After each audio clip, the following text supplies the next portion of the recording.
अंगनवाड़ी कर्मी बड़ खबर गर्जिले अंगनवाड़ी कर्मी। राजधानी लोयर पीएमजी रे अंगनवाड़ी कर्मी विक्षोभ।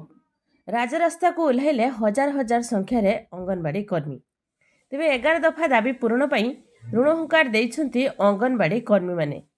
तेबे अंगनवाड़ी कर्मी एवं सहायिका मानकु सरकारी मान्यता प्रदान करा जाऊ। मासिक दरमा सर्वनिम्न 18,000 एवं सहायिका मानकु 9,000 टंका प्रदान करिबा पई दाबी करछंती। अवसरकालीन सहायता राशि 10 लाख एवं 5 लाख टंका प्रदान सहित मासिक पेंशन 5,000 टंका एवं सहायिका मानकु 3,000 टंका पाई दाबी करा जाउछि। जे पर्यंत सरकारीकरण करा जाय नहीं सेही पर्यंत 18,000 टंका कर्मी मानकु एवं सहायिका मानकु 9,000 टंका प्रदान करा जाऊ बोली दाबी करछंती। तेबे एही पदयात्रा रे विभिन्न विभागर जिल्लार अधिकारी, एनजीओ, वन स्टॉप सेंटर कर्मचारी, सीडीपीओ, अंगनवाड़ी कर्मी, स्वयं सहायक समूह माने अंशग्रहण करछंती। एबे 54,074 अंगनवाड़ी रे निजस्व गृह चलीथिबा बेले 20,150 टी अंगनवाड़ी केन्द्र रे निजस्व गृह नहीं। 10,500 टी मिनी अंगनवाड़ी केन्द्र एबे अंगनवाड़ी केन्द्र को परिवर्तन होईछि। 4,557 अंगनवाड़ी केन्द्र स्कूल घरे चलीछि।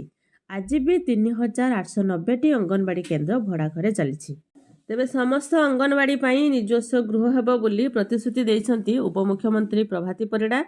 से कहिछंती सक्षम अंगनवाड़ी जरिया रे गृह निर्माण पाई योजना चलीछि।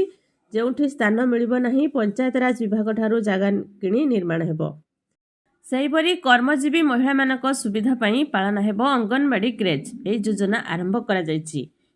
केंद्र एवं राज्य मध्य रे योजनार कार्यकारी हेउथिबा 6 मासरू 3 वर्ष बयसर शिशुक रहिबा पाई अंगनवाड़ी केन्द्र रे क्रेज परिचालना कराजिबो। प्रथम पर्याय रे सुंदरगढ़, संबलपुर, मालकानगिरी, बौद्ध एवं रायगड़ा व्यतीत राज्य रे 25 जिल्ला रे 168 अंगनवाड़ी केन्द्र को पालना केन्द्र भाव में कार्यक्रम करा जायछि।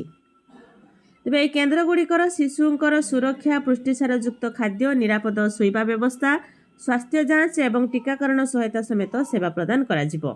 तो यह थिला अंगनवाड़ी महिला गोटे छोट इनफर्मेशन। मुख्यमंत्री मोहन माझी अंगनवाड़ी कर्मी मानकर खूब शीघ्र दरमा वृद्धि करिपारंती बोली आशा करा जाउछि। तो वीडियो को लाइक करंतु, आम चैनल सहित जोड़ी रहिबा पई चैनल को सब्सक्राइब करके रखिथांतु।